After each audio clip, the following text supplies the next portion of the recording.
సింహాచలం శ్రీ వరహాలక్ష్మీ నరసింహస్వామి వారి సహోదరి కొండ దిగువన ఉపాలయం శ్రీ పైడితల్లి అమ్మవారి జాతర సందర్భంగా ఆలయ ఈవో శ్రీనివాసమూర్తి దంపతులు సాంప్రదాయం ప్రకారం అమ్మవారికి పట్టు వస్త్రాలను పసుపు కుంకాలు సమర్పించారు. అమ్మవారికి ప్రత్యేక పూజలు జరిపించారు. ఆలయంలో ఏర్పాటు చేసిన క్యూ లైన్లు పరిశీలించారు. భక్తులకు అనంతరం అమ్మవారి ప్రసాదాలను అదేవిధంగా చర్యలు తీసుకున్నారు.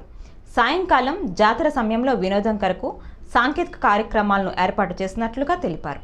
వీరితో సహాయ కార్యనిర్వహణాధికారులు ఆనంద్ కుమార్ మంత్ర పుష్పాంజలిం సమర్పయామి.